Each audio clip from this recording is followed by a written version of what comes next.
دینا دلوانا بہت ضروری ہے. ان کے حق میں بات کریں, آواز اٹھائیں. بے شک. اور بھارت کے لیے بس ایک جملہ اور کہ ظلم کی فصل جو بھارت نے بوئی ہے وہ بربادی کی شکل میں بھارت ضرور کاٹے گا ایک دن.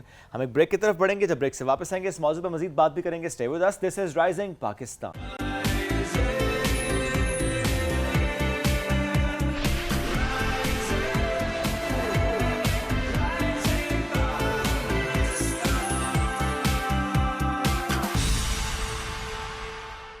Welcome back. رائزنگ پاکستان میں ایک بار پھر کہتے ہیں خوش آمدید. یوم استحصال کشمیر آج ہم اس کی بات کر رہے ہیں, اور ایسے میں جو 6 سال جس طرح سے ظلم و جبر کی نئی داستانیں وہاں پر رقم ہوئیں, جو وہاں کے حالات, جو وہاں کے واقعات, اور جس طرح سے وہاں پر سچویشن مزید خراب ہوتی گئی. ہم اکثر یہ بات کر رہے ہوتے ہیں کہ کس طریقے سے ڈیموگرافی کو چینج کرنے کی جو بھارت کی کوششیں ہیں وہ جاری ہیں. آج ہم اس پر بات بھی کریں گے کس طرح سے کشمیریوں کا استحصال وہاں پر جاری ہے. ہمیں جس شخصیت نے جوائن کیا ہے, کشمیریوں کی توانا آواز بھی ہیں, ہیومن رائٹس ایکٹیوسٹ ہیں, مصنف ہیں, کالم نگار ہیں, تجزیہ نگار ہیں, نائلہ الطاف کیانی صاحبہ. ان کو ویلکم کرتے ہیں. السلام علیکم جی, کیسی ہیں آپ؟ تھینک یو سو مچ, آپ نے موقع دیا, الحمدللہ. بہت شکریہ جوائن کرنے کے لیے. نائلہ صاحبہ, 6 سال کس نگاہ سے دیکھتی ہیں آپ جو وہاں کے حالات رہے ہیں اب تک؟ 6 سال تو نئی بات نہیں ہے ہمارے لیے, تو حالات ہمیشہ سے اسی طرح ہی ہیں. جب سے 1947 میں زبردستی ایک ایکسیشن بنائی گئی اور زبردستی ہندوستان نے اپنی فوجیں اتار دی تھی جب کشمیر میں, تو اس کے بعد سے ہماری اسٹرگل تو جاری ہی ہے. اور یہ سب جو معاملات ہیں یہ بھی اسی طرح سے چل رہے ہیں, تو کوئی بہت بڑی تبدیلی نہیں ہے. ہاں یہ ضرور ہے کہ اس طرح جو ایک ڈیموگرافی تبدیل کرنے کی کوششیں کی جا رہی ہیں, اور جس طرح شب خون مارا گیا ہماری ریاست کی خصوصی حیثیت پہ, پرنسلی اسٹیٹ تھی, اور اس کی خصوصی حیثیت پہ جس طرح شب خون مارا گیا, کسی قانون کو, کسی بین الاقوامی قانون کو, کسی باہمی شملہ معاہدے کو اگر آپ دیکھ لیں تو اس کو, جنیوا کنونشنز کو, کسی چیز کی بھی ہندوستان نے پرواہ نہیں کی. کافی عرصے سے ان کا یہی طریقہ ہے, یہی وتیرہ ہے کہ جو ان کا ایک انٹرنیشنل کلاؤٹ ہے, وہ اکنامک کلاؤٹ آپ لے لیں یا ڈپلومیٹک کلاؤٹ لے لیں, اسے استعمال کر کے انہوں نے کشمیریوں کے ساتھ ایسا کیا ہے. باقی جو وہاں پر ہیومن رائٹس کی سچویشن ہے وہ پہلے بھی کوئی بہت اچھی نہیں تھی. Obviously it is ورسننگ with every day, لیکن یہ کہ اچھی کبھی بھی نہیں تھی. تو ہم سمجھتے ہیں کہ اسی سلسلے کا, اسی ظلم و ستم کا تسلسل ہے جو 1947 سے جاری تھا. اچھا, واقعی ہم 1947 کی آپ بات کر رہے ہیں, وہ ابھی تک ہم حالات تو وہی دیکھ رہے ہوتے ہیں, اور واقعی اس میں ہم نے کوئی تبدیلی نہیں بلکہ اس میں شدت ہم نے دیکھی ہے. کس طرح سے ہیومن رائٹس کو وائلیٹ کیا جا رہا ہوتا ہے, یہ ہم نے ہمیشہ اس کی انٹینسٹی بڑھتے ہوئے دیکھی ہے, بیکاز یہ سچویشن ہم سب کے سامنے ہے. بٹ ان 6 سالوں کی اگر بات کی جائے تو ظاہر سی بات ہے کہ حق لے لیا گیا, ایک اور حق لے لیا گیا. ایسے میں کیا انٹرنیشنل فورمز پہ اسی طریقے سے بات ہو رہی ہے جس طریقے سے بات ہونی چاہیے, یا مزید گنجائش کیا آپ کو لگتی ہے کہ مزید بات ہونی چاہیے اور انٹرنیشنل فورمز پہ کنڈیم کرنا چاہیے اس کو؟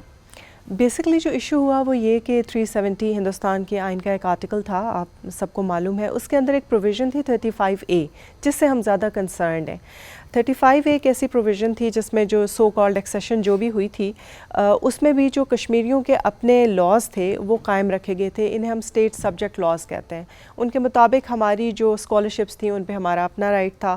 ان کے مطابق زمین ہماری جو ہے وہ کوئی غیر کشمیری آ کر خرید نہیں سکتا تھا. اور آپ کو یاد رکھنا چاہیے کہ آزاد کشمیر میں یہ رولز ابھی بھی ہیں. ان کا نام 35A نہیں ہے, ہمارے اپنے آئین کے مطابق ان کا نام اور ہے, اسٹیٹ سبجیکٹ رولز ہی ہیں.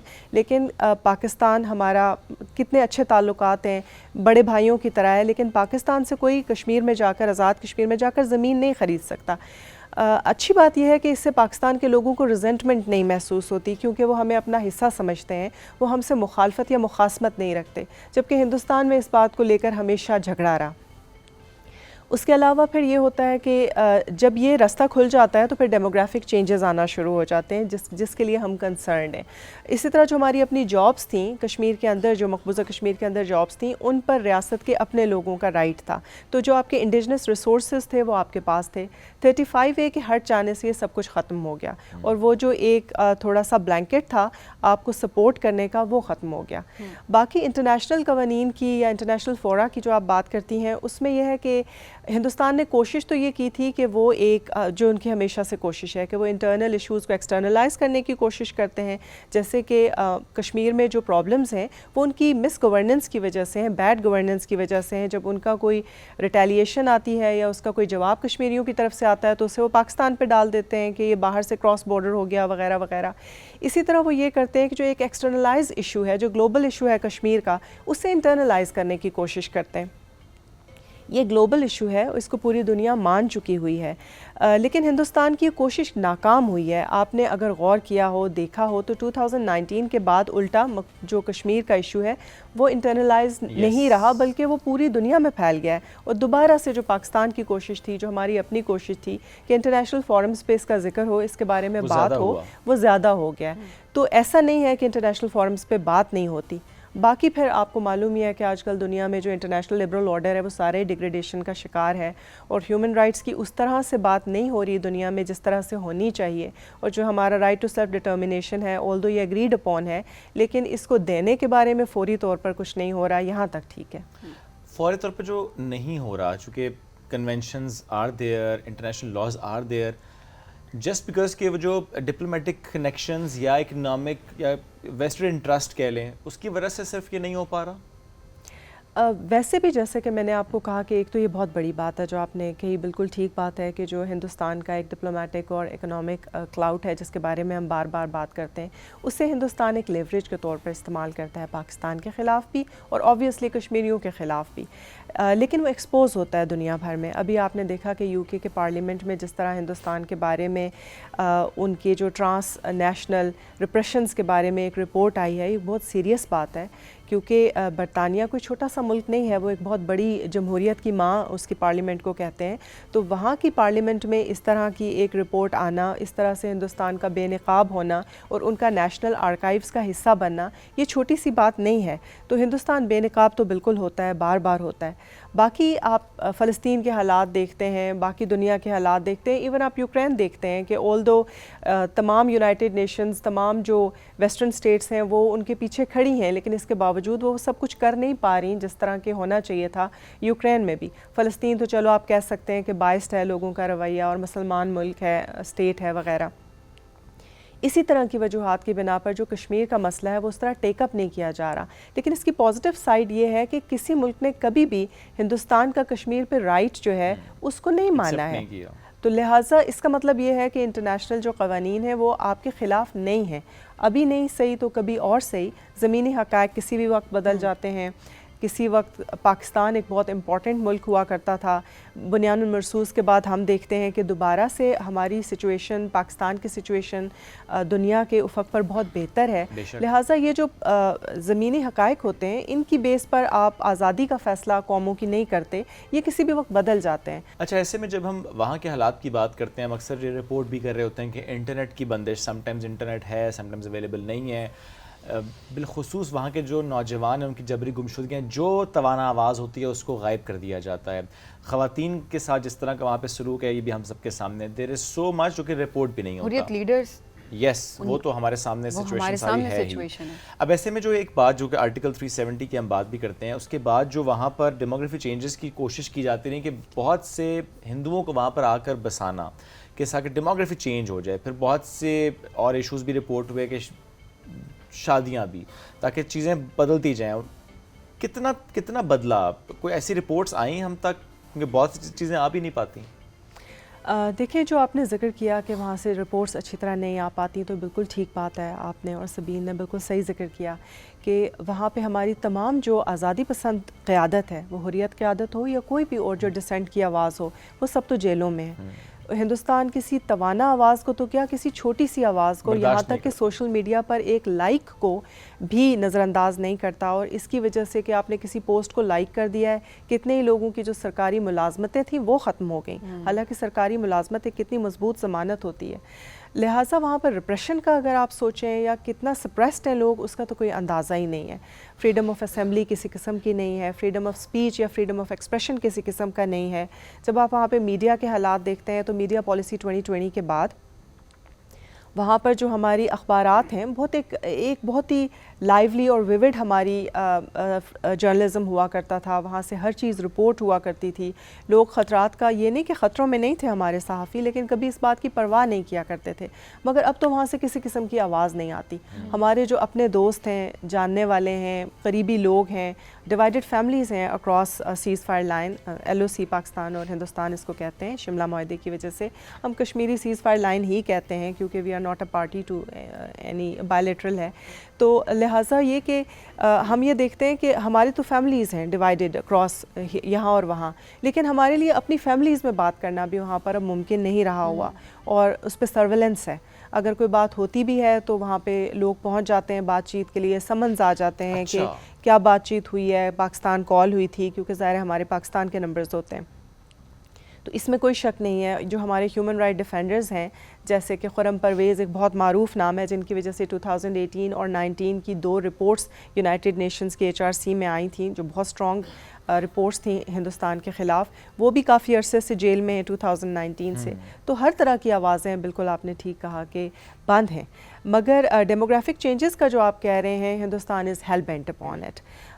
زمین پر تو ابھی اس طرح کی چینجز دکھائی نہیں دیتی، لیکن اگر آپ دیکھتے ہیں کہ ڈومسائل سرٹیفکیٹس کتنے بن چکے ہیں تو 3.5 ملین سے زیادہ بن چکے ہیں. 3.5 ملین ایگزیکٹلی. تو دس از اے ہیوج اماؤنٹ. اور یہ تو ظاہر ہے ڈیموگرافک چینج ہے وہاں پر، کیونکہ اس کے لیے ریزنٹمنٹ ہے بہت زیادہ. اس لیے جتنی تیزی سے ہمارا خیال تھا کہ زمین پہ چیزیں نظر آنے لگیں گی اس طرح نہیں ہیں. لیکن اگر آپ اسٹیٹسٹکس دیکھیں تو دے آر، تو سٹیٹس تو چینج اس نے کی ہے، لیکن ہاں درست بات کہ زمین پر اس طریقے سے وہ اس لیے چینج نہیں کر پائے چونکہ ذرا ریزنٹمنٹ ہے بہت زیادہ ہے.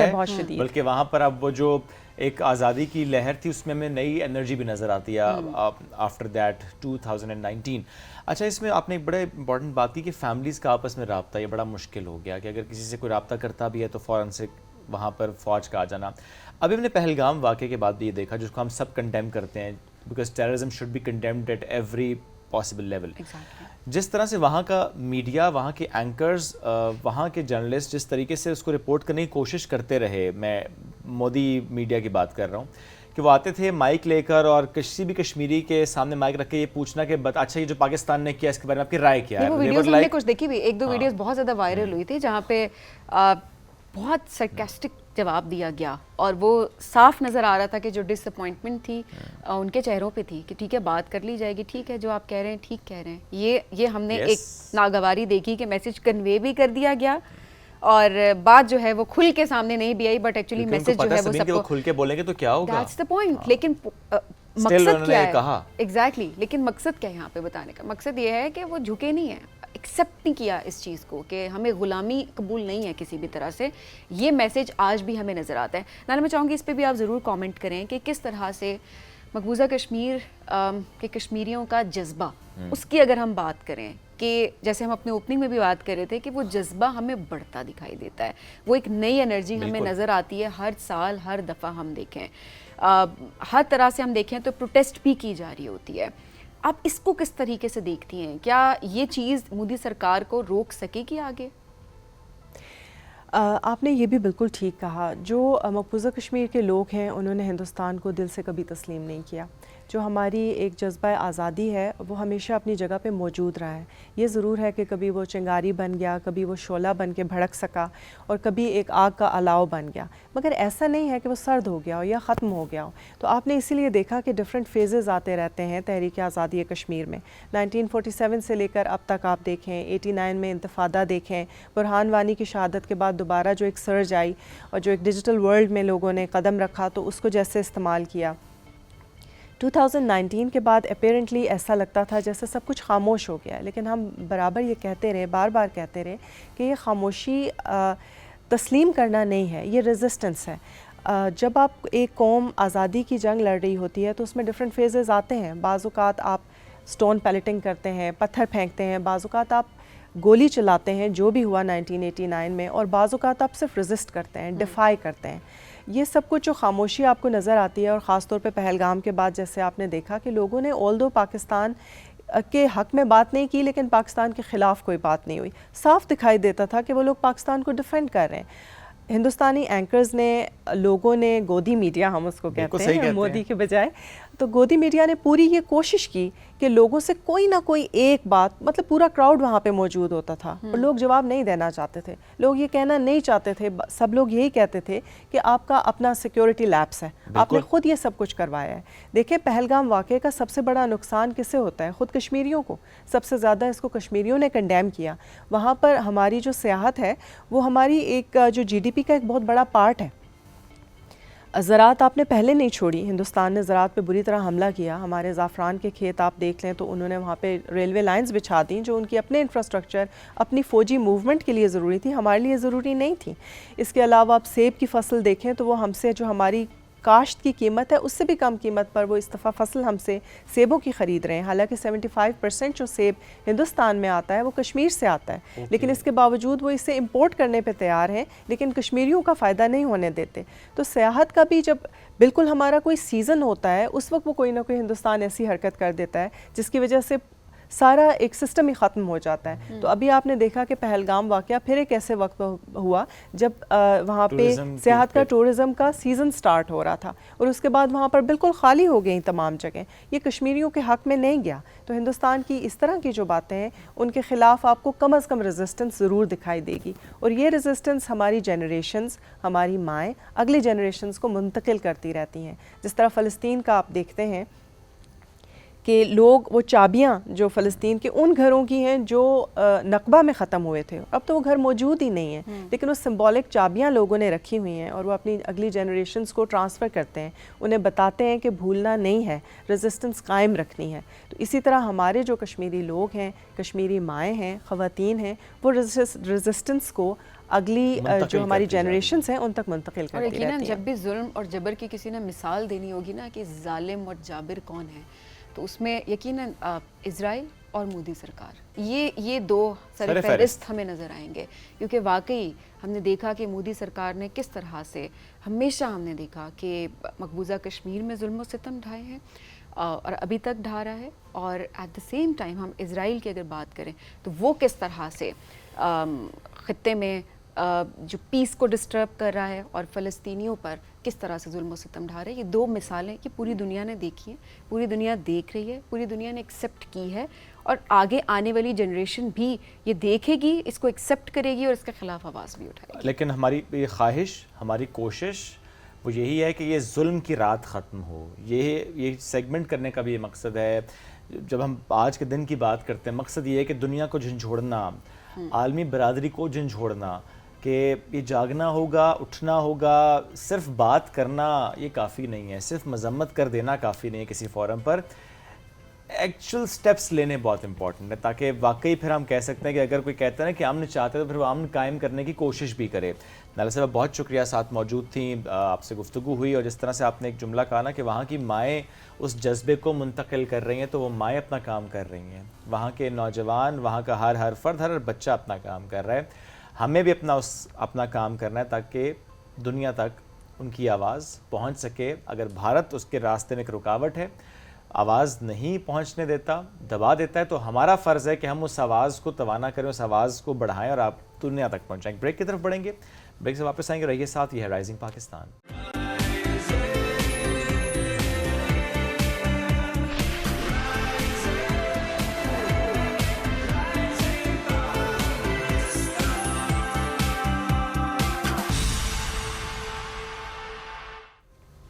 Welcome back. رائزنگ پاکستان میں آپ کو کہیں گے خوش آمدید. یوم استحصال کشمیر, آج پوری دنیا میں اس کو آبزرو کیا جا رہا ہے. کشمیریوں کے حقوق کے بارے میں بات کی جا رہی ہے, اور ایسے میں جب کشمیریوں کی بات کی جائے, ان کے جذبے کی بات کی جائے, تو ہمیشہ وہ کم ہوتا نہیں دیکھتے, ہمیشہ اس جذبے کو برقرار رکھتے ہوئے بڑھتے ہوئے دیکھ رہے ہوتے ہیں. اچھا, اب ایسے میں ہم سب نے کہا کہ ہم سب کو ان کی آواز بننا ہے, سوشل میڈیا پہ ہمیں ٹرینڈنگ پہ لے کے جانا ہے, ہمیں سوشل میڈیا کے ذریعے پوری دنیا کو دکھانا ہے کہ کس طرح سے مقبوضہ کشمیر میں ظلم و ستم ڈھائے جا رہے ہیں, ایٹ دا سیم ٹائم کس طرح سے وہاں پر ہیومن رائٹس کی وائلیشن ہو رہی ہے. اچھا, جب ہم جذبے کو برقرار رکھنے کی بات کر رہے ہوتے ہیں, آواز بلند کرنے کی بات کر رہے ہوتے ہیں, پیغام دنیا تک پہنچانے کی بات کر رہے ہوتے ہیں, وہاں پر بہت سارے لوگوں کا کردار آتا ہے. اور ایسے میں شاعروں کا کردار, اس کو بھی ہم انڈر اسٹیمیٹ نہیں کر سکتے, اس کے بارے میں بھی بات کرنا بہت ضروری ہے کہ کس طرح سے ہمیشہ سے کشمیر کے مسئلے پر ہمیشہ شاعروں نے بڑھ چڑھ کر اپنی آواز بلند کی ہے, اور کس طرح سے ان کی شاعری نے مظلوم کشمیریوں کو حوصلہ دیا ہے. بے شک. تو آج اس بارے میں بات بھی کریں گے کہ اس کی کس طرح سے ہم نے دیکھا کہ ہر بار کئی دہائیوں سے ہم دیکھ رہے ہیں کہ شاعروں کا کردار ایٹ دی سیم ٹائم آج کس طرح سے شاعری کے ذریعے مقبوضہ کشمیر کے لوگوں تک یہ آواز ہم پہنچا سکتے ہیں تاکہ ان کے حوصلے اسی طرح ان کی آواز دنیا تک پہنچا سکتے ہیں. ہمارے ساتھ موجود ہے جی معروف شاعر ہیں شکیل جاذب صاحب. السلام علیکم شکیل صاحب. جی وعلیکم السلام, بہت شکریہ. بہت شکریہ پروگرام میں جوائن کرنے کے لیے. شکیل صاحب سب سے پہلے تو روشنی اسی چیز پر ڈالیے گا کہ کس طرح سے شاعروں نے اپنا کردار ادا کیا مسئلہ کشمیر کے حوالے سے. دیکھیں جی, میں بات تھوڑی اس سے پیچھے سے شروع کرنا چاہوں گا. بر صغیر پاک و ہند کی جب ہم بات کرتے ہیں اور انگریز کی تسلط اور انگریز کی غلامی کا ذکر آتا ہے اور اس کے بعد ایک تحریک جنم لیتی ہے جس میں اس کے دو رخ, ایک رخ تو یہ کہ ہندوستان کو انگریز سے آزاد کروانا ہے, لیکن اسی میں دوسرا رخ اور سب سے اہم پہلو اس کا یہ تھا کہ صرف ہندوستان کو انگریز کی غلامی سے آزاد نہیں کروانا, ہندوستان میں رہنے والی جو قومیتیں ہیں اور بالخصوص مسلمان قومیت, انہیں ایک آزادی چاہیے. انہیں اپنی زندگی, اپنی مرضی, اپنے آئیڈیلز اور اپنے اعتقاد اور اپنے ایمان کے مطابق گزارنے کا حق حاصل ہونا چاہیے. یہ بنیادی نقطہ تھا جو آج تک بھی, جس کو اگر جب ہم کہتے ہیں کہ کشمیر جو ہے یہ تقسیم ہند کا ایک نامکمل ایجنڈا ہے یا اس کا ایک نامکمل پارٹ ہے, تو اس کی بنیادی وجہ یہ تھی کہ اس کنسپٹ میں یہ تھا, اس خیال میں یہ تھا کہ جو انگریز اگر چلا جاتا ہے آج یہاں سے, تو اس کے بعد جو جمہوریت کا ایک بنیادی اصول ہے اس کے تحت مسلمان چونکہ نمبر میں کم ہیں, تو یہ نہ ہو کہ ایک غلامی سے نکل کر مسلمان دوسری غلامی میں چلے جائیں, وہ انگریز کی غلامی سے نکل کر ہندو کی غلامی میں چلے جائیں, جو کہ اس وقت جو کانگریس اور ہندو رہنما یا جو ایک جس کو ہم ہندتوا جو آج کھل کے جو ایک مینٹلٹی سامنے آئی ہے, جسے اس وقت پرسیو کر لیا گیا تھا کہ آنے والے 100 سالوں میں, 150 سالوں میں, 200 سالوں میں ہندو اس انداز سے یہ اپنا ریونج لیں گے یا اس انداز سے مسلمانوں کو انڈرمائن کرنے کی کوشش کریں گے. تو قائد اعظم رحمۃ اللہ علیہ اور ان کے جو ساتھی تھے فورسی کر لیا, انہوں نے یہ فورسی کر لیا تھا اور انہوں نے یہ کہا تھا کہ ہمیں صرف ہندوستان کی آزادی نہیں چاہیے, ہمیں یہاں مسلمانوں کی بھی آزادی چاہیے. اور اس میں پھر یہ بنیادی اصول طے ہوا تھا کہ وہ علاقے جہاں مسلمان اکثریت میں ہیں وہاں مسلمان ایک الگ ملک, ایک الگ ریاست وہ قائم کریں گے. اس کی پوری ایک تاریخ ہے. اب یہ جو آزادی کا ایک جذبہ پیدا کرنا تھا مسلمانوں کے اندر, اور مسلمانوں کے اندر ایک خود اختیاری کا, خود مختاری کا, یا ایک اپنی ایک جاگنے کی جو ایک کیفیت ہے, تو ہم سب کو پتہ ہے کہ اس زمانے کے جو ہمارے مفکرین تھے, جو شعراء تھے, جس میں سر فہرست علامہ اقبال کا نام ہے, اس کے علاوہ مولانا ظفر علی خان ہیں یا اور بہت سارے دوسرے لوگ ہیں جو تحریک آزادی میں ایک ہراول دستے کے طور پر انہوں نے حالی, اس سے اگر ہم پیچھے چلے جائیں تو مولانا حالی کی جو بنیادی نظمیں ہیں جنہوں نے مسلمانوں کو ان کے خواب غفلت سے جگانے کی کوشش کی. تو ہمیشہ سے شعراء اور ادباء جو ہے وہ انہوں نے اس میں عوام کو موبلائز کرنے کے لیے ایک بنیادی کردار رول پلے کیا, اور یہی کام یہ ہوا کہ جب تقسیم ہو گیا ہندوستان اور اس میں پاکستان بن گیا, گو کہ وہ پاکستان وہ نہیں تھا جو پاکستان قائد اعظم نے یا مسلمانوں نے یا مسلم لیگ نے تصور کیا تھا. خود قائد اعظم کے اپنے الفاظ میں کہ یہ ایک میوٹیلیٹڈ اور موتھ ہٹن قسم کا یہ پاکستان ہے کہ جس کا آدھا ٹکڑا ایک طرف ہے اور باقی جو آدھا ٹکڑا ہے اسے بھی کاٹ چھانٹ کے, اور اس میں سے بھی بہت ساری جس کو ہم تاریخ کی بدترین بددیانتی کہہ سکتے ہیں, ریڈ کلف ایوارڈ جو تھا, جس میں پنجاب کو اس برے طریقے سے تقسیم کیا گیا, کاٹا گیا, اور اس کے نتیجے میں شاید تاریخ انسانی کی جو ایک بڑی مائیگریشنز تھیں وہ ایک مائیگریشن ہوئی, اور ایک جو کہ جو بنیادی تصور تھا اس کے اندر یہ نہیں لکھا گیا تھا یا اس کے اندر یہ نہیں تھا کہ کوئی آبادی کی منتقلی ہوگی کہ مسلمان ایک آبادی سے نکل کر دوسری میں جائیں گے. وہ تو اس کا بنیادی کنسپٹ یہ تھا کہ جہاں مسلمانوں کی اکثریت ہے وہاں مسلمانوں کی حکومت بنے گی, اور وہاں جو ہندو یا دوسری قومیتیں ہیں وہ اسی طرح رہیں گی. اسی طرح جہاں ہندوؤں کی اکثریت ہے وہاں ہندوؤں کی حکومت بنے گی, اور مسلمان اور دوسری قومیتیں اسی طرح رہیں گی, اور یہ دونوں اقلیتیں ایک دوسرے کا تحفظ کریں گی. یعنی وہاں اگر مسلمان اقلیت میں ہیں تو وہاں جو میجورٹی میں ہندو موجود ہیں انہیں یہ خیال ہوگا, انہیں یہ احساس ہوگا کہ جہاں مسلمانوں کی اکثریت ہے اور مسلمانوں کی حکومت ہے وہاں پر ہندو بھی اقلیت میں موجود ہیں، تو اس بنیاد کے اوپر وہ ایک دوسرے کے اوپر ظلم اور زیادتی سے گریز کریں گے. لیکن بدقسمتی سے ایسا نہیں ہو سکا. تقسیم ہوئی، تقسیم کے بعد بنگال کو تقسیم کیا گیا، پنجاب کو تقسیم کیا گیا، مائیگریشن ہوئی، اور وہ ایک تاریخ کا ایک ایسا المیہ اور ایک ایسا المناک وہ باب ہے کہ جس کو آج بھی جب ہم یاد کرتے ہیں تو دل خون کے آنسو ہوتا ہے. اسی کا یہ ایک تسلسل یہ تھا کہ وہ علاقے جو ریاستیں تھیں، آزاد ریاستیں تھیں، جو متحدہ ہندوستان کا ایز سچ مین لینڈ کا پارٹ نہیں تھا، تو آزاد ریاستوں کے بارے میں یہ فیصلہ تھا کہ جہاں مسلمانوں کی اکثریت ہے وہ استصواب رائے یا ووٹ کے ذریعے اپنے حق کے خود ارادیت کا فیصلہ کریں گے، اور یہ فیصلہ کریں گے کہ انہوں نے پاکستان میں شامل ہونا یا ہندوستان. دیکھیے 1947 سے لے کے اور آج ہم 2025 میں بیٹھے ہیں، اتنا زمانہ گزر گیا، اور ہندوستان نے اس وقت فوج بھیج کے اور ایک بزور شمشیر جس کو کہتے ہیں وہ تسلط کر کے اور مسلمانوں کی اکثریت کو ان کے حق سے محروم کیا، ان کے حق خود ارادیت سے محروم کیا، اور پھر اپنے حق کے لیے اٹھنے والی آوازوں کو ہر حربہ استعمال کر کے اس کو دبانے کی کوشش کی. اور سب سے بڑا جو ظلم، جیسے ابھی فلسطین کی بھی بات ہو رہی تھی، کہ یہ ایک جو جابر ہوتے ہیں یا جو ظالم ہوتے ہیں ان کا ایک بڑا حربہ یہ ہوتا ہے ظالم اقوام کا کہ وہ نسل کشی کی طرف جاتے ہیں. بالکل. یا وہ یہ کہتے ہیں کہ اگر ایک علاقے میں ایک قومیت آباد ہے تو ایسا طریقہ کار اختیار کیا جائے کہ وہ آبادی کم ہو، اکثریت سے اقلیت میں بدل جائے. تو یہ جب ہندوستان نے یہ دیکھا کہ وہ اب طاقت کے زور پر اس تحریک کو نہیں دبا سکتے، اور آج یہ چوتھی جنریشن ہے کشمیر کی جو اپنی آزادی کے لیے لڑ رہی ہے، اور آج بھی وہ جذبہ اور آج بھی وہ ان کی جو جد و جہد ہے اور تگ و تاز ہے وہ اتنی ہی تازہ ہے جتنی وہ 1947 میں تھی. تھوڑا حصہ جو ہے وہ ہندوستانی تسلط سے آزاد کروا لیا گیا تھا جو آج آزاد ریاست کے طور پر قائم ہے، اور وہ بھی اس بات کی علامت ہے کہ یہ جو فیصلہ تھا، جو تقسیم کا جو فیصلہ تھا، اس کو اس طرح سے امپلیمنٹ نہیں کیا گیا جس طرح سے کہ جس کے اوپر مسلم لیگ اور تمام سیاسی جماعتوں کا اتفاق ہوا تھا.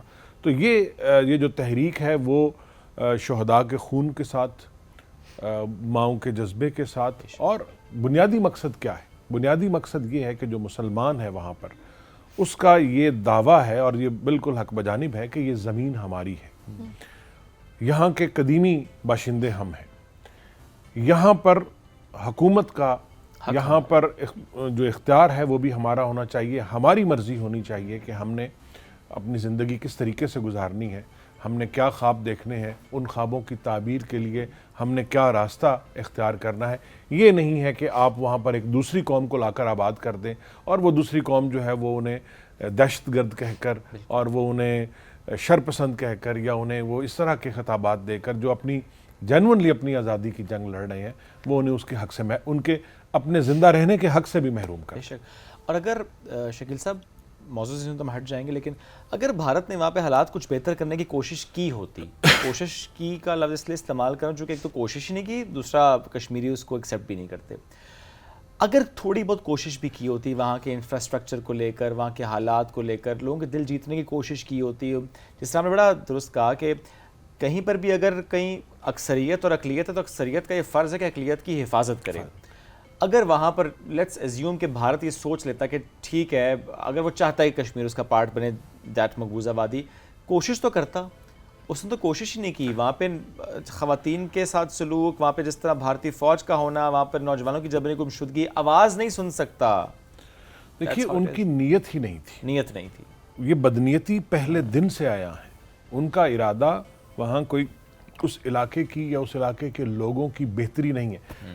بدقسمتی سے دیکھیے پچھلے 75-80 سال میں کیا ہو رہا ہے، جو مسلمان ہندوستان میں رہ رہے ہیں، ہندوستان کی مین لینڈ میں رہ رہے ہیں، ان کے ساتھ کیا سلوک کیا جا رہا ہے. دیکھیے کشمیر تو آپ پھر کہتے ہیں کہ ایک الحاقی علاقہ تھا یا ایک مقبوضہ علاقہ تھا جس پہ انہوں نے قبضہ کر لیا. وہ خطہ جو ہندوستان کا ایک ملک ہے، یعنی جو ملک ہندوستان ہے، اب اس میں آپ دیکھیں تو آپ کو واضح تفریق نظر آئے گی کہ وہ علاقے جہاں ہندوؤں کی اکثریت ہے وہاں ترقی کی رفتار کیا ہے, وہاں سہولیات کا معیار کیا ہے, اور وہ علاقے یا وہ صوبے جہاں مسلمانوں کی اکثریت ہے یا جہاں مسلمان زیادہ, وہاں ہندوستان کی حکومت کا کیا رویہ ہے اور وہاں ہندوستان کی حکومت انہیں کیسے دے. وہ تو انہیں ایک اپنے یعنی ایسے دشمن کے طور پر دیکھتی پارٹ ہے, سمجھتے ہی نہیں ان کو, وہ اپنا حصہ ہی نہیں سمجھتے. اور یہ بدنیتی یعنی یہ اس وقت سے لے کے اور آج تک یہی شامل, پاکستان کا وجود انہیں کیوں پسند نہیں ہے, پاکستان کا وجود انہیں کیوں, دیکھیے ورنہ تاریخ یہ بھی ہو سکتی تھی اگر ہم تاریخ کی بات کریں یا اگر ہم مفروضوں کی بات کریں کہ ہم اچھے ہمسایوں کی طرح رہتے. صحیح بات. ہم جو اپنے ریسورسز, ہم جو اپنے وسائل ایک دوسرے کو تباہ کرنے پر لگا رہے ہیں, وہی وسائل ہم اپنی ترقی پر لگاتے, اپنی عوام پر لگاتے. لیکن بدقسمتی سے ایسا ان کی نیت ہی نہیں تھی. انہوں نے پہلے دن سے, اول تو ان کا یہ خیال تھا کہ یہ جو نوزائیدہ مملکت ہے پاکستان, اس کے پاس اتنے ریسورسز ہی نہیں ہیں, اس کے پاس اتنے وسائل ہی نہیں ہیں کہ یہ 5-7 سال 10 سال سے زیادہ یہ سسٹین کر سکے یا چل سکے. لیکن یہ تو کہ اللہ تعالیٰ کا ایک معجزہ ہے, اور میں یقینی ذاتی طور پر یہ سمجھتا ہوں کہ پاکستان واقعتاً اللہ تعالیٰ کا ایک معجزہ ہے اور اللہ تعالیٰ کی نشانیوں میں سے ہے. تو یہ ملک قائم ہے اور انشاءاللہ تعالیٰ قائم رہے گا. لیکن بھارت کی نیت پہلے دن سے یہ نہیں تھی, وہ تو شروع سے یہ چاہتا تھا کہ, اور اسی لیے اس نے یعنی بجائے اس کے کہ پاکستان کے وجود کو تسلیم کرتا, پاکستان کے وجود کو تسلیم کر کے کہ ٹھیک ہے بٹوارا ہو گیا, گھر میں بھی بٹوارے ہو جاتے ہیں, 2 بھائیوں میں بٹوارے ہو جاتے ہیں, اس کا لیکن اس کے بعد آپ اگر اچھے ہمسایوں کی طرح رہتے تو آج ہندوستان کے حالات بھی مختلف ہوتے, پاکستان کے حالات. سب سے بڑی بات یہ ہے کہ ان کی اکانومی بھی بہتر ہوتی جی ہے, ہاں, لوگوں کے حالات بھی بہتر ہوتے ہیں. دیکھیے جب آپ بدنیتی پر مبنی کوئی عمل کرتے ہیں تو اس کا سب سے پہلا نقصان آپ کو ہوتا ہے. آپ دوسرے کو نقصان بعد میں پہنچاتے ہیں, آپ اپنے آپ کو نقصان پہلے پہنچاتے ہیں. تو بدقسمتی سے بھارت پچھلے 70 سال سے 75 سال سے 78 سال سے یہی کر رہا ہے. یہ وہ اس کوشش میں کہ پاکستان کو نیچا دکھائے, اس کوشش میں کہ کسی طرح سے پاکستان کو توڑے, اس کوشش میں کہ کسی طرح سے پاکستان کو نقصان پہنچائے, وہ اپنے نقصان کی بھی پرواہ نہیں کر رہا. وہاں پر عوام بھی کافی حد تک مودی سرکار کے خلاف آواز جی اٹھاتی دیکھیے یہ یقیناً ہوگا, اور یہ آنے والے دنوں میں مجھے یہ لگتا ہے کہ یہ سلسلہ اور بڑھے گا. یہ آوازیں جو ہیں جو پہلے صرف کشمیر یا آسام, بنگال یا بہار یا ان کے ساؤتھ کے علاقوں میں, دیکھیں وہاں جو دلت قوم ہے ان کے ساتھ جو وہاں پر سلوک کیا جا رہا, اس میں بنیادی چیزیں ایک ہندو مینٹلٹی کا بھی ایک بہت بڑا عمل دخل ہے.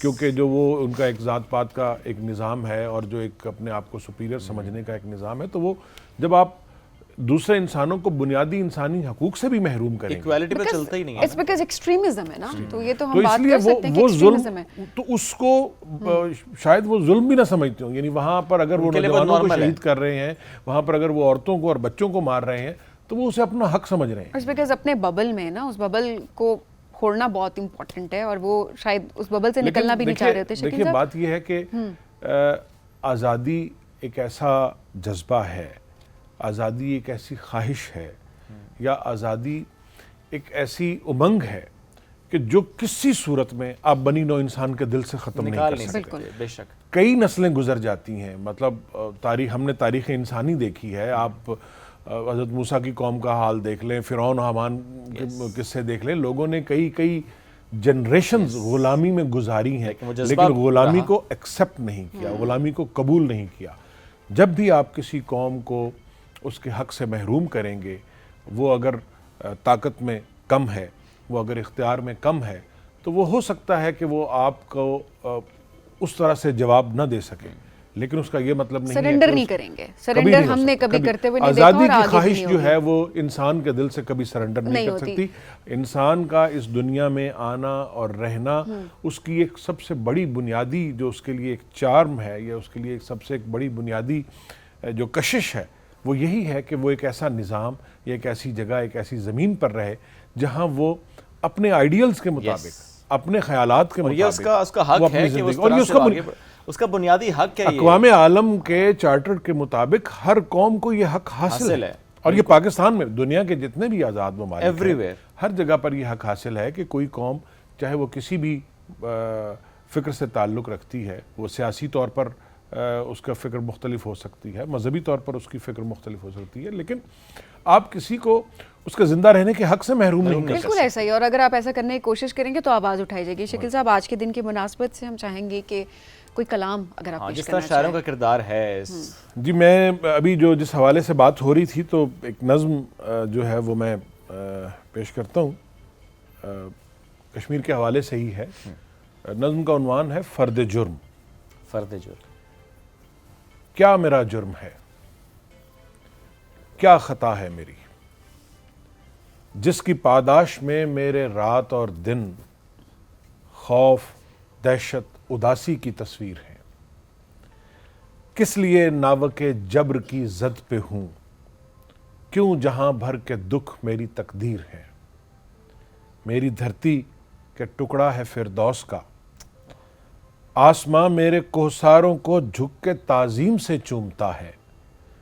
میرے دریاؤں سے ہند اور سندھ کی کھیتیاں ہیں ہری. واہ. کس قدر ظلم ہے آج میری زمین، میرے اپنے لیے ہو گئی اجنبی. کیا میرا جرم یہ ہے کہ اپنے لیے، کیا میرا جرم یہ ہے کہ اپنے لیے اپنی مرضی سے فردا کے سپنے بنے. کیا میری یہ خطا ہے میان قفس، طائران چمن کے ترانے سنے. کیا میں مجرم ہوا ہوں فقط اس لیے میں نے چاہا کہ سانسیں میں مرضی سے لوں. کیا میرا حق نہیں جیسے چاہوں جیوں. کیا خبر تھی مفادات کی جنگ میں، خواہشیں جرم ہیں آرزوئیں خطا. رشک خلد بری میرا کشمیر تھا، بوئے گل تھی جہاں موجائے رنگ میں. اب فقط دھول ہے، موت ہے، گرد ہے. کیا میرے سب جرائم کی یہ فرد ہے. بہت بہت کمال، بہت بہت خوب لکھا. ایک کشمیری کی جس طرح سے میں کہوں گا کہ نمائندگی اس نظم کے تھرو، اور جو ہم آج آغاز میں بات کرتے ہیں کہ شاعروں کا کردار، میں ضرور چاہوں گا سر کتنا امپورٹنٹ ہوتا ہے اس سبجیکٹ پہ، اس ماحول پہ، چونکہ ظاہر ہے پھر کشمیر کی جب بات کرتے ہیں استعارے کے طور پہ استعمال ہو رہی ہوتی ہے شاعری میں، کتنا امپورٹنٹ ہے اس پر زیادہ کام ہونا.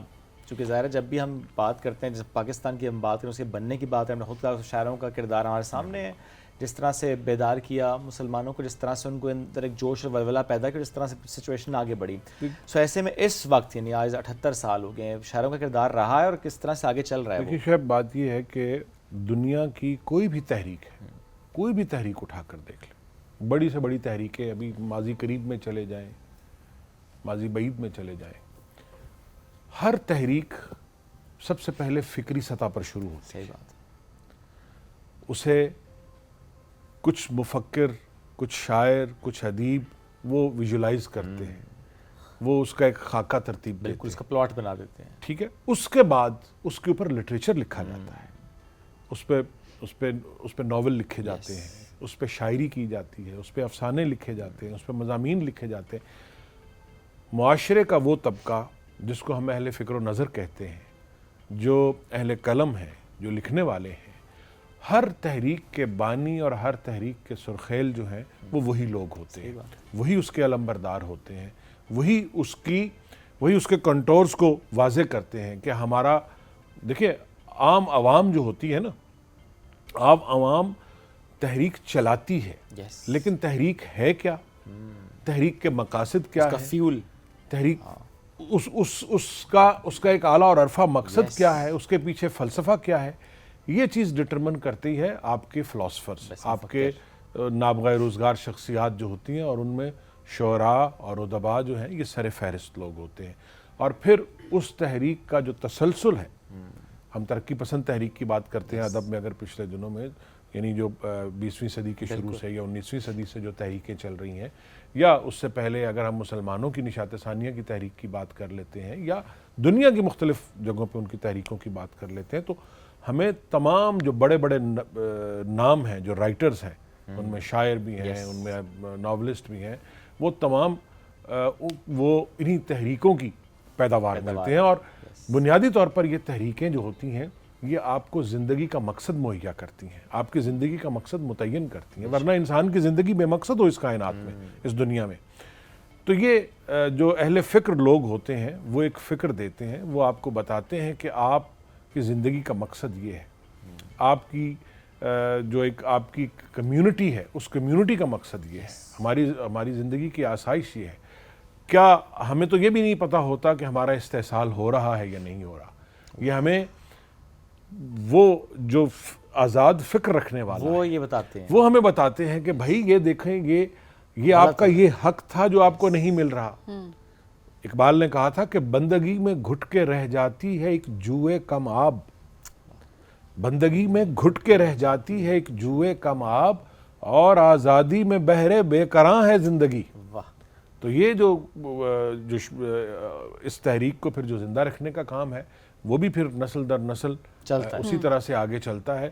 اور وہ شعراء بھی اس میں اپنا حصہ ڈالتے ہیں, لکھنے والے لکھتے ہیں, افسانے لکھتے ہیں, اس پہ ناول لکھتے ہیں. یعنی ان تحریکوں کے جو بنیادی مرکزی کردار ہوتے ہیں ان کی زندگیوں کے اوپر جو ہے وہ فلمیں بنتی ہیں, ڈرامے بنتے ہیں, اور وہ فلمیں اور ڈرامے بھی بنیادی طور پر ان کہانیوں سے یا ان ناولوں سے ماخوذ ہوتے ہیں. اور یہ کہانی ہے جو چلتی ہے, جو تاریخ کے اندر مسلسل چلتی رہتی ہے وہ کہانی, اور وہ کہانی ان تمام کرداروں کو لے کر آگے چلتی ہے, اور وہ زندہ رکھتی ہے آزادی کی جوت کو, وہ زندہ رکھتی ہے, وہ اس آگ کو جلائے رکھتی ہے, اور پھر آزادی ملتی ہے, اور پھر یقیناً ملتی ہے. اچھا ملتی ہے. یہ بھی میں آپ کو بتاؤں کہ فیکٹر ہے, یہ بڑا ایک بڑی اہم پہلو کی طرف آپ نے بات کی. آپ جتنا مرضی دبا لیں کسی تحریک کو, آپ اس کو دبا سکتے ہیں, مار نہیں آپ سکتے, اسے ختم نہیں کر الٹیمیٹلی سکتے. روک نہیں سکتے.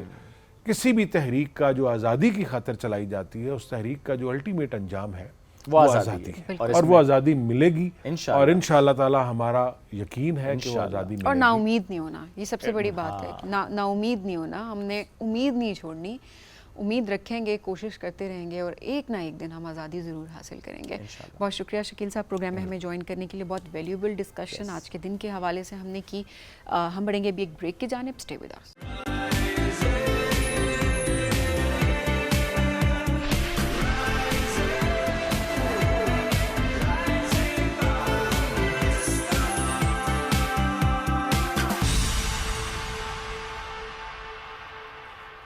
Welcome back. رائزنگ پاکستان میں ایک رائزنگ سٹار آج آپ کی کراتے ہیں ان سے ملاقات. تعلق ہے ان کا واقعات سے. واقعات ویسے بڑا زرخیز ہے, واقعات سے بڑے ٹیلنٹڈ نوجوان یہاں تک پہنچتے ہیں, بہت آگے تک جا رہے ہوتے ہیں ماشاءاللہ. ہے نا, تھینک یو, ہے نا.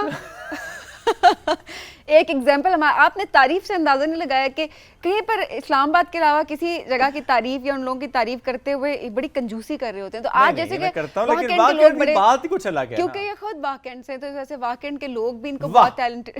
واہ کیا بات. لیکن ویسے پاکستان میں جہاں ٹیلنٹ کی کمی نہیں ہے تو واقعات بالکل کمی نہیں ہے. تو آج واقعات سے ہی ایک ٹیلنٹڈ نوجوان ہمارے ساتھ موجود ہے. کیا کارنامہ سر انجام دیا؟ کارنامہ کا یہ ہے جناب کہ انہوں نے کٹ تیار کی ہے. وہ کٹ ایک ایپ کے تھرو پہ آپ ایک گاڑی چلانے میں مدد کرتی ہے. یعنی گاڑی میں اگر آپ نہیں بھی بیٹھے ہوئے تب بھی آپ اس کٹ سے یعنی اس ایپ کو یوز کرتے ہوئے گاڑی چلا لیتے ہیں. So it's amazing. ان کی ویڈیوز بڑی وائرل ہیں آج کل, ہم ٹک ٹاک پہ دیکھتے ہیں. یہ الگ بات ہے لوگ ان کے ساتھ بیٹھتے ہیں یا نہیں بیٹھتے, یا کیا وہ خود نہیں بیٹھتے تو کہتے ہیں باہر بیٹھ گاڑی چلاؤں گا. سبحان سے آپ کی ملاقات کراتے ہیں, واقعات سے ان کا تعلق ہے. السلام علیکم جی, کیسے سبحان؟ وعلیکم السلام, الحمدللہ, آپ کیسے ہیں؟ الحمدللہ بالکل ٹھیک ٹھاک. ٹیلنٹڈ ہے آپ ماشاءاللہ, ہونا بھی چاہیے تھا. یہ بتائیں سبحان کہ یہ جو کٹ آپ نے تیار کی جو کہ ایک ایپ سے چلتی ہے, پھر گاڑی آپ چلا لیتے ہیں, یہ آئیڈیا کیسے آیا, کتنا وقت لگا اس کو تیار کرنے میں, اور پھر کیسے چلتی ہے؟ یہ میں ایک دفعہ کہیں جا رہا تھا سڑک پہ, تو ایک معذور مجھے دیکھا, تو ویسے دیکھ کے میں پہچان گیا کہ اس کی گاڑی چلانے کو دل کر رہا ہے, مگر وہ ٹانگوں سے معذور تھا. اوکے, ٹھیک ہے. تو میں نے سوچا کہ یار میں کچھ ایسا کروں کہ یہ معذور بھی وہ گاڑی چلا سکے اور اس کی خواہش پوری ہو سکے. تو میں نے گھر آ کے سوچا میں کیا کر سکتا ہوں. پھر میں نے ذہن لڑایا تو مجھے سمجھ آئی کہ میں موبائل کے ذریعے گاڑی چلا سکتا ہوں. تو پھر میں نے تقریباً اس پہ ریسرچ کی, محنت کی. تو 3 سال کے عرصے میں, 3 مہینے کے عرصے میں نے وہ کٹ تیار کی جو موبائل کے ذریعے کنیکٹ ہو جاتی ہے, اور موبائل سے وہ ہم گاڑی آپریٹ کر سکتے ہیں. ہم اس وقت دکھا بھی رہے ہیں اسکرین پہ, آپ اسے ایکسپلین بھی کیجیے گا. یہ گاڑی موبائل کے ساتھ کنیکٹ ہوتی ہے, اور اس اپلیکیشن کے ذریعے ہم اس کا اسٹیئرنگ بھی کنٹرول کر سکتے ہیں. اس کی بریک, ایکسیلیٹر, کلچ, ہر چیز ہم اپلیکیشن کے تھرو کنٹرول کرتے ہیں, اور بغیر ڈرائیور کے ہم باہر بیٹھ کے اس کو چلا سکتے ہیں. کتنا عرصہ لگا آپ کو یہ بنانے میں؟ 3 ماہ لگے ہیں اس میں. 3 مہینے میں آپ نے کمپلیٹ کر لیا؟ جی, بیکاز یہ بہت کم ٹائم ہے جس کی ہم بات کر رہے ہیں. اچھا, کتنا کمپلیکیٹڈ تھا, چیلنجز آپ نے کیا فیس کیے؟ سب سے پہلے تو پاکستان کے اندر ایسی گاڑی موجود ہی نہیں ہے کہ میں وہاں سے آئیڈیا لے پاتا, اس لیے اس کو بنانے میں بہت محنت لگی ہے میری.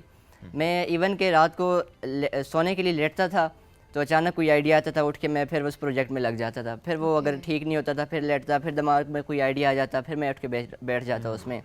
تو ایسے ایسے کرتے کرتے پہلے تو اس کی چیزیں ملنا بڑی مشکل تھی, بہت زیادہ ریسرچ کی, کوئی کباڑ سے اٹھائی, کوئی پرچیز کی, تو تب جا کے یہ ممکن ہو پایا. تو آج اس مقام پہ ہوں کہ میں اس گاڑی کو موبائل کے ذریعے کنٹرول کر سکتا ہوں. اچھا آپ تھوڑا سا ایکسپلین کریں اس کٹ کو. جی, وہ کٹ کیا ہے؟ چونکہ دیکھیں آپ نے کہا کہ ایپ تو آلریڈی موجود ہے پلے اسٹور پہ, وہ تو آلریڈی بنی ہوئی ایپ ہے, اس ایپ پر جا کر کوئی بھی استعمال کر سکتا ہے. سو ایپ از دیئر, گاڑی بھی ہے, ڈرائیور بھی ہے, کٹ نہیں تھی, کٹ آپ نے تیار کی. کٹ میں آپ نے کہا کواڑ سے بھی آپ نے کچھ چیزیں لیں. سو کٹ کے لیے کیا کیا چیزیں ریکوائرڈ تھیں, کٹ میں کیا کیا شامل ہے؟ بیسیکلی کٹ ایک طور پہ روبوٹ سمجھ لیں آپ, ایک قسم کا انسان ہے جو اس کو آپریٹ کر رہا ہے, ٹھیک ہے. اور کٹ میں مختلف ہم نے سرکٹ یوز کیے ہیں, موٹرز کا استعمال کیے, اور اس کو اسمبل کر کے ہم نے کٹ بنائی ہے. اچھا, کیونکہ پاکستان میں آلریڈی آئی تھنک ایبٹ آباد سے ان کا تعلق ہے جنہوں نے گاڑی بنائی تھی جو کی بورڈ سے چلتی ہے, بیکاز میں نے خود وہ کی بورڈ سے چلائی تھی گاڑی. سو وہ تو کنیکٹ ہوتی ہے کی بورڈ سے, سو کی بورڈ سے آپ رائٹ لیفٹ کرتے ہیں, گاڑی چلا لیتے ہیں, بٹ اس میں کہیں سے کوئی وائر کنیکٹ نہیں ہے. بالکل وائر کنیکٹ نہیں ہے. کتنا ڈسٹینس پہ ہونا ضروری ہے؟ یہ ابھی پروجیکٹ تقریباً 60 میٹر کی رینج کے اندر یہ موبائل سے کنیکٹ ہو کے ورکنگ کر سکتی ہے. اچھا, تو اس کے انٹرنیٹ کی فراہمی ضروری ہے؟ بلوٹوتھ کے ذریعے. اچھا, بلوٹوتھ سے اس ایپ سے کنیکٹ ہے. سو کٹ ہے جو کہ بلوٹوتھ کے تھرو اس ایپ سے کنیکٹڈ ہے, اور آپ اپنے فون سے بیٹھ کے گاڑی چلا رہے ہیں. جی, تو کوئی اس میں نارمل گاڑی چلانا اور اس کٹ سے گاڑی چلانا کتنا ڈفرینس ہے؟ بہت ڈفرینس ہے. نہیں, ہمیں جھٹکے وٹکے پوچھ رہا ہوں نا, اسپیڈ کے لحاظ سے پوچھ رہا ہوں, ایکسلریٹر کے حساب سے پوچھ رہا ہوں. اور ٹرسٹ کے حوالے سے بھی بتائیے گا, بیکاز ہم نے اب دیکھا ہے کہ اس طرح کی گاڑیاں جو سیلف ڈرائیو ہوتی ہیں, ہم نے ان کو ویڈیو دیکھے کہ ہاں, تو ہم نے ویسے جو حالات دیکھے کچھ ویڈیوز وغیرہ کے بھی, تو انسان کی ضرورت پڑ ہی رہی ہوتی ہے. بالکل. تو یہ بیسیکلی اس میں ہم جب خود اس کو آپریٹ کر رہے ہوتے ہیں نا گاڑی کو, تو کلچ, بریک, ایکسیلیٹر سارے ہمارے پاؤں کے اندر ہوتے ہیں, ہاتھ میں اسٹیئرنگ ہوتا ہے. موبائل ایک چھوٹا سا کنٹرول ہے جس میں ساری چیزیں ایک جگہ پہ آ گئی ہیں, 2 انگلیوں کی مدد سے ہم پوری گاڑی کو آپریٹ کر سکتے ہیں. نائس.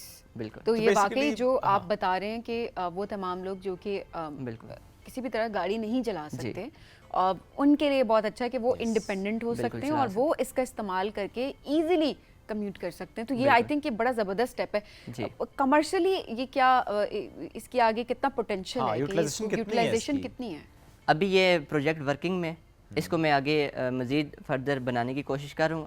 بیسیکلی اس کو ایک آرٹیفیشیل مائنڈ دینے کی کوشش کر رہا ہوں. جیسے ہم انسانوں سے بات کرتے ہیں نا کہ آپ لاہور چلے جاؤ, راولپنڈی چلے جاؤ, تو میں گاڑی سے بات کروں گا, اس کو بولوں گا آپ راولپنڈی چلے جاؤ, تو بغیر ڈرائیور کے, بغیر اپلیکیشن کے بھی وہ اپنی منزل پہ چلی جائے گی روڈ پہ سینس کرتے ہوئے.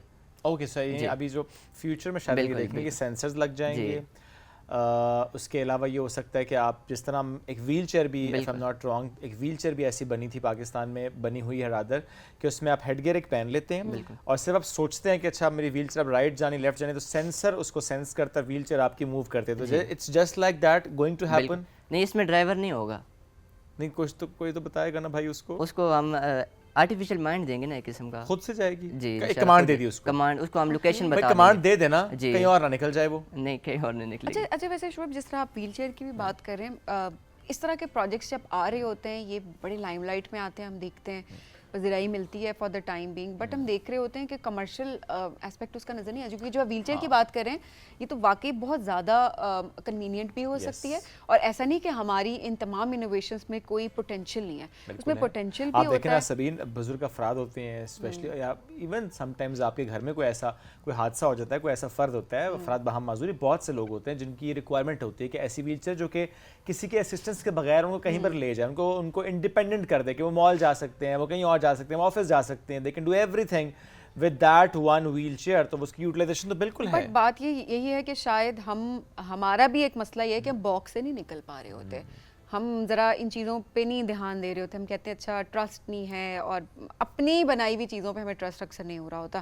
تو میرا خیال ہے ان چیزوں پہ کام بھی ہونا چاہیے, بیکاز ہمارے نوجوان بہت ٹیلنٹڈ ہیں, پاکستان میں بہت ٹیلنٹ ہے, اور جب ہم کوئی چیز ایسی بنا لیتے ہیں, کوئی ایسی انوویشن آتی ہے, تو مجھے لگتا ہے اس کو سپورٹ بھی کرنا چاہیے اور اس کو کمرشلی بھی سامنے لانا چاہیے, سو دیٹ ان چیزوں کا فائدہ بھی ہو سکے آگے لوگوں کو. اچھا, ویسے یہ وہی ہیں جو اکثر ہم ویڈیو دیکھ رہے ہوتے ہیں شعیب, ویڈیو جو ہم نے کچھ عرصہ پہلے بھی ایک ویڈیو دیکھی تھی, بٹ وہ جس میں ڈرائیور نہیں ہوتا اور لوگ اکثر ویڈیو بنا کے بھیج جاتے ہیں کہ ہم نے ایک گاڑی دیکھی. نہیں ویسے ویسے بات کر رہی ہوں ایگزامپل کے طور پہ کہ وہ ایسے کہتے ہیں کہ ہم نے ویڈیو دیکھی کہ وہاں پہ ڈرائیور نہیں بیٹھا تھا, گاڑی جو ہے وہ خود بخود چل رہی تھی, تو یقیناً جو ہے وہ کوئی جن یا چڑیل یا کوئی سایہ ہے. آئی ایم گلیڈ آپ نے چڑیل کا بھی آپ ذکر کیا کہ صرف جن نہیں ہوتے. میں نے کہا جینڈر بیلنس کر دوں, ضروری تھا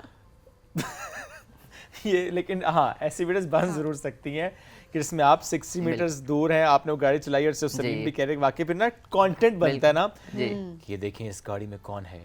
ایک فلم میں بھی یوز ہوئی تھی اس طرح کی گاڑی, ٹارزن میں آپ نے دیکھی ہوگی. اچھا ٹارزن فلم میں گاڑی تھی بغیر ڈرائیور کے چلتی تھی. اوکے, کہ بچپن میں دیکھی تھی, یاد نہیں, کافی سال پرانی بات ہو سکتی ہے. ویسے ٹارزن اتنی پرانی مووی تو نہیں ہے. نہیں, I mean, okay, I'm gonna watch. So, اب مجھے بتائیں کہ آپ کی اپنی ڈگری کیا ہے, اپنی ایجوکیشن کیا ہے جس نے سپورٹ کیا آپ کو اس سب میں بنانے میں؟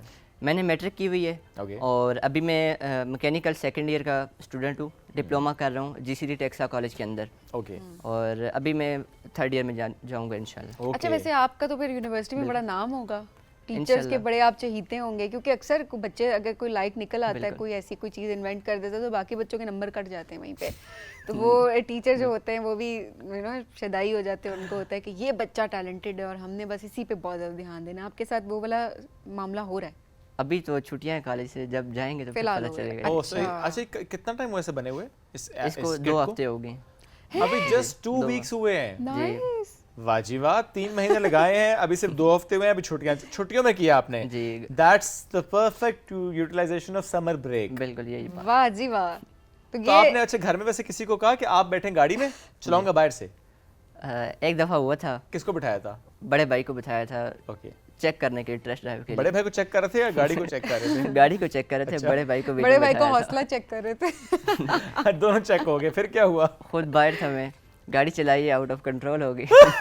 پھر وہ فٹ پاتھ پہ چڑھ گئی تھی. اور بھائی بچ گئے نا؟ بچ گئے جی, ایکسیڈنٹ کوئی نہیں ہوا تھا الحمدللہ. آپ ویسے کوئی کسی کو نہ بٹھائیں گاڑی کے اندر, آپ ویسے بھی ویسے چیک بھی کرنا ہے نا ویسے جی چلا. وہ شروع میں تھوڑا ڈر ہوتا ہے نا, پہلی دفعہ ٹیسٹ ڈرائیو کر رہے تھے کہ اچانک بند کر دیں گے کوئی اس طرح. تو آپ فل کنٹرول ہے نا بھائی؟ ابھی فلی کنٹرول. ہم کیونکہ اس کے بعد شو کے بعد ہماری کوشش یہ ہے کہ ہم ذرا اپنے سوشل میڈیا پہ, ہمارے ڈیجیٹل پہ لوگوں کو ہم دکھائیں بھی, جو کہ شو کے بعد آپ دیکھیں گے ایک آدھ ویڈیو, اگر ہم میں حوصلہ ہوا تو کریں گے انشاءاللہ. آپ کو بٹھائیں گے. آپ نے ہمارا انسٹاگرام پیج ہے rising Pakistan P T V home کے نام سے, اس کو آپ نے دیکھنا بھی. At the same time P T V home کے آفیشیل پیج پہ بھی آپ ضرور دیکھیے گا. کچھ ٹائم کے بعد آپ کو ایک ویڈیو نظر آئے گی جس میں اس گاڑی کا ڈیمو ہم آپ کو دیں گے, اس میں میں اور سبین بیٹھیں گے, گپ شپ لگائیں گے. I'll try کہ اوکے لیٹس سی کہ اس شو کے ختم ہونے تک اور یہ ویڈیو سامنے آنے تک جو ہے وہ میرا حوصلہ بلند ہوتا ہے کہ نہیں ہوتا, کیونکہ جو بھائی والی اسٹوری انہوں نے بتائی ہے میں ڈر بہت پرانی بات ہے, وہ ہفتوں پرانی بات ہے, بہت ہفتہ اور 2 ہفتے بنائے ہوئے صرف ہوئے ہیں, تو تھوڑا سا ڈر ور تو ظاہر لگتا ہے, لیکن آپ کی انوویشن پہ ٹرسٹ بہت ہے ہمیں, یقین رکھیں انشاءاللہ. انشاءاللہ. نہیں آپ بہت آگے جائیں گے ماشاءاللہ. سبحان, تھینک یو ویری مچ, ساتھ موجود تھے آپ, it was great having you. لیکن ابھی کچھ دیر آپ کو یہاں بیٹھنا پڑے گا. ہم اس سے پہلے کہ آپ لوگوں سے اجازت لیں, ہمارے تک بہت سی تصویریں پہنچنا شروع ہو چکی ہیں, پوسٹرز آنا شروع ہو چکے ہیں, جو کمپٹیشن چل رہا ہے. تو ایک پوسٹر ہم آپ کو دکھا دیتے ہیں کہ یہ پوسٹر آیا ہے جناب, عائشہ نور نے پوسٹر بنایا ہے. کلاس 4 کی یہ اسٹوڈنٹ ہیں, 10 سال ان کی ایج ہے. پینٹنگ یعنی انہوں نے بنائی ہے for P T V Rising Pakistan. Right جی, اور ان کا اسکول ہے H8 میں, اور یہ زبردست پوسٹر انہوں نے بنایا جی. Thank you Ayesha Noor for sending this poster to us. اور ہم نے کہا ناظرین تک پہنچاتے ہیں یہ کہ ہمارے چھوٹے چھوٹے بچے بہت ٹیلنٹڈ ہیں, بڑا اچھا کام کر رہے ہیں, آپ پینٹنگ کر رہے ہیں. ڈیٹیلز چیک کریں اس میں, سب سے بڑی بات کہ کتنی ڈیٹیلنگ ہے. اور سمر بریک چل رہی ہے بچوں کی, تو یہ اچھی بات ہے کہ وہ ذرا پروڈکٹیو اس کا استعمال کریں. تو آپ بھی ذرا ہمیں بھیجیں اس طرح کا. آئے ہیں کچھ اور لوگوں نے بھیجے ہیں سبھی, ہم تک ہم ذرا اسکرین پہ دکھاتے بھی ہیں. بالکل. فاطمہ ضیاء نے ہمیں جناب بھیجا ہے, تو سب سے پہلے ہم فاطمہ ضیاء کا آپ کو کام دکھائیں گے. اوکے جی, ہیپی انڈیپینڈنس ڈے, پاکستان زندہ باد. یہ ہم تک پہنچا ہے. اور اس کے علاوہ ہم آپ کو دکھاتے ہیں جناب انشرا فاطمہ کا بھی کچھ کام ہم تک پہنچا ہے. نام بڑا یونیک ہے, لیٹس سی کام کتنا یونیک ہے ان کا. انشرا فاطمہ. انشرا فاطمہ, ارے واہ زبردست. ہو سکتا ہے ہم نام مکس کر جائیں پینٹنگ کے ساتھ ساتھ, تو جس کی جو پینٹنگ ہے وہ سمجھ جائے گا. آلرائٹ جی, وی ہیو مارخ کی بھی ہمارے پاس پینٹنگ ہے, وہ بھی آپ کو دکھائیں گے. اس کے بعد لیلا کی پینٹنگ بھی ہے, وہ آپ کو دکھائیں گے. اور ہمارے پاس اسما اکبر کی بھی ہے, وہ بھی آپ کو دکھائیں گے. اور جب آپ سرن ویلی دیکھیں گے تو وہ ہوگی جناب نصیبہ ملک کی. یہ بیسیکلی سلائیڈز ہیں کچھ، انہوں نے آگے چل کے دکھاتے ہیں ہم آپ کو. چونکہ ہم نے کہا تھا کہ اگر پاکستانی خوبصورتی آپ دنیا تک پہنچانا چاہتے ہیں تو اپنے علاقے کی کچھ ویڈیوز شیئر کریں. آپ کو سبھی پتہ ہے کہ سرن ویلی ویسے بھی خاصی وائرل ہے. کچھ لوگ لاسٹ ایئر گئے بھی تھے سرن ویلی میں، ان کا اپنا اپنا ایکسپیرینس ہے. تو سرن ویلی از بیوٹیفل. بہت سے لوگ وہاں پہ جاتے ہیں، خواہش رکھتے ہیں، گروپ کے ساتھ جاتے ہیں، انجوائے کر کے آتے ہیں. وہاں کے راستے بہت پیارے ہیں، وہاں کے چشمے بہت خوبصورت ہیں، وہاں کا راستہ بہت ایکسیسیبل ہے. تو آپ وہاں پہ گئی تھیں. لیکن جو بھی ہے اسلام آباد سے جب جا رہے ہوتے ہیں تو اگر لوگ آپ کو بتاتے ہیں نا بس یہ 2 گھنٹے ہیں، ارے سادی سی بات ہے، بس خوبصورت سی جگہ ہے، بس پہنچنے والا 2.5 گھنٹے. ارے نہیں دیکھیں سرن ویلی اسلام آباد سے صرف 5 منٹ کی دوری پر ہے اگر آپ ہیلی کاپٹر پر جائیں تو. Very funny. صبح صبح بہت ٹھنڈ ہو رہی ہے. آپ سرن ویلی کی پکچر دکھاتے ہیں. Okay ji, this is the place where we my family trip went. The place was quite good. The view was awesome. That's great. جی سرن ویلی. سرن ویلی واقعی ویسے خوبصورت ہے. میں نہیں گیا سرن ویلی چونکہ کچھ لوگ گئے تھے اور انہوں نے مجھے منع کر دیا تھا، اس لیے میں نہیں جا سکا. نہیں اچھی ہے، ایسی کوئی بات نہیں ہے، لیکن تھوڑا ریئلسٹک گول اگر سیٹ کر کے جائیں تو بہت ضروری ہے. آپ کو ایک پروفیشنل کسی ٹور گائیڈ کے ساتھ آپ کو جانا چاہیے. آپ خود نہیں گئے ہوئے تو آپ کو کیا پتا، لیکن ہم ساتھ ساتھ آپ کو کہ پانی وہاں پہ بڑا زبردست ہے. اور یہ دیکھیں جی پیاری سے انہوں نے پریزنٹیشن سے بنا کے بھیجی ہوئی 3 4 5 پکچرز کی، اور ساتھ انہوں نے ڈسکرپشن بھی سینڈ کی ہوئی ہے. بٹ بات میں یہی کری تھی کہ دیکھیں جگہ ہماری بہت خوبصورت ہے، لیکن ظاہر ہے اگر آپ گھر سے یہ سوچ کے جائیں اور آپ کو یہ بتایا جا رہا ہو کہ بس 2 گھنٹے 2.5 گھنٹے اتنا راستہ، اس سے زیادہ راستہ نہیں ہے، تو اوبیسلی جب اس کو 6 گھنٹے میں وہ تبدیل ہو جائے راستہ. اچھا 6 گھنٹے بھی نہیں لگتے. I don't know why we exaggerate. اچھا let me explain this. Shoaib میں ایگزیجریٹ نہیں کری، شاید میں تھوڑا سا اس کو تھوڑا کم کر کے آپ کو بتا رہی ہوں. But this is what happens. اگر آپ اچھی گاڑی، اچھے ڈرائیور، اچھے گائیڈ کے ساتھ ہیں، مے بی راستہ واقعی بہت کم ہو، بٹ یہ ہے کہ آپ کو صحیح راستہ پتہ ہونا بہت ضروری ہے. اور تبھی دیکھیں آپ ایک اچھے ایکسپیرینس لے کے واپس نہیں آتے اور پھر آپ کس دوسرے کو بتا رہے ہو تو آپ کہتے ہیں وہاں نہ جائیں، جس طرح سے میں نے آپ کو بتایا. بٹ اس کا مطلب ہرگز یہ نہیں ہے کہ وہ جگہ خوبصورت نہیں ہے. وہ جگہ بہت خوبصورت ہے، آپ کا ایکسپیرینس اچھا نہیں رہا، وہ خوبصورت نہیں رہا. اٹس بیکاز آپ اچھی پلاننگ کے ساتھ نہیں گئے، اچھی صحیح انفارمیشن کے ساتھ نہیں گئے. That's very true. With this میں ایک سوال چھوٹا سا پوچھنا سبین سے. سبین یہاں سے نتھیا کے لیے کتنی دیر کا راستہ ہے؟ میں بہت پہلے گئی تھی، بٹ آئی تھنک 3 گھنٹے اتنا ہی ہوگا. میکسیمم 3 گھنٹے. ہاں میکسیمم 3 گھنٹے اتنا ہی ہوگا، مطلب 2.5 3 اس طرح سے اتنے گھنٹے لگتے ہوں گے، زیادہ نہیں لگتا ٹائم.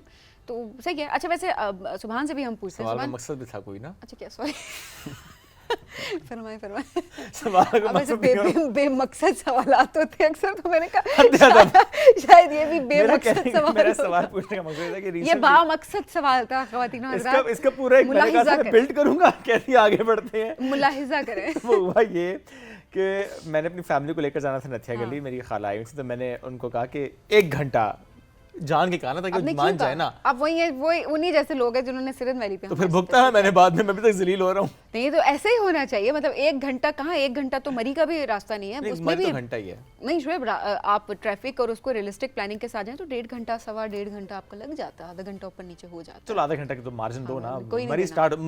مری کا نا باؤنڈری سٹارٹ ہو جاتی ہے. جی جی بالکل ایسا ہی ہے. تو اینیویز یہ بات آپ کی درست ہے. جس جگہ کے پہنچنے کا جتنا راستہ ہوتا ہے، جہاں پہ آپ کو لگتا ہے کہ وہاں پہ روڈ خراب ہے یا تھوڑا راستہ بڑھ جائے گا، تو پلیز وہ ایگزیکٹلی بتائیں so that we can plan according. اچھا سبحان سے بھی ایک پوچھا. سبحان آپ ویسے تو آپ واہ کینٹ سے ہیں، لیکن آپ کو پاکستان کا کون سا علاقہ ایسا ہے جہاں پر آپ فریکوینٹلی وزٹ کرتے ہیں؟ یعنی دوسرا پیارا علاقہ آپ کی نظر میں کون سا ہے؟ کون سا ہے؟ مانسیرا. اوہ دی سرن ویلی از دیئر. بالکل جی بالکل جی. میرا گاؤں بھی وہی ہے نا. سرن ویلی نہیں ایبٹ آباد. ایبٹ آباد آپ کا گاؤں ہے. اوکے. سرن ویلی آپ گئے ہوئے؟ ایک دفعہ گیا تھا. ایک دفعہ آپ گئے تھے، کیسا آپ کا ایکسپیرینس تھا؟ بہت مزہ آیا، مطلب بہت اچھا تھا. آپ ایبٹ آباد سے گئے ہوں گے نا؟ جی ایبٹ آباد سے قریب بھی ہے. بالکل. کوئی گیا تھا اسلام آباد کے دوسرے کونے سے تو اس کے لیے تو ویسے اسلام آباد کراس کرنا بھی گھنٹے کا ہوتا ہے. کتنے گھنٹے لگتے ہیں ویسے ایبٹ آباد سے؟ ایبٹ آباد سے تقریباً ہاں تقریباً. اچھا مطلب یہ تو اسی طرح جس طرح اسلام آباد پہلے گئے تھے، کچھ یاد بھی نہیں ہے نا. اچھا کافی ٹائم ہو گیا، یاد بھی کچھ نہیں ہے ان کو، تو چلیں ٹھیک ہے. حافظہ کمزور ہے. نہیں حافظہ کمزور نہیں ہے، خود کہہ رہی تھی میں نتھیا کے لیے بہت پہلے گئی تھی، نہیں یاد اس طرح سے نہیں یاد ہوتا نا. اچھا ٹھیک ہے ہاں بالکل ایسے ہی ہے. سو مارجن دیا کریں نا آپ سب کو. نہیں یاد رہتا، مجھے خود یاد نہیں. واقعی والوں کو ہم مارجن دیں گے، کوئی بات ضروری ہے، ہم دے سکتے ہیں. ضروری ہے واقعی والوں کو مارجن دینا ضروری ہے. بالکل محنت کرتے کام کر رہے ہوتے ہیں، گھومنے پھرنے میں ٹائم تھوڑی لگا رہے ہوتے ہیں. بالکل ایسے سرن ویلی چلے گئے. اچھا ویسے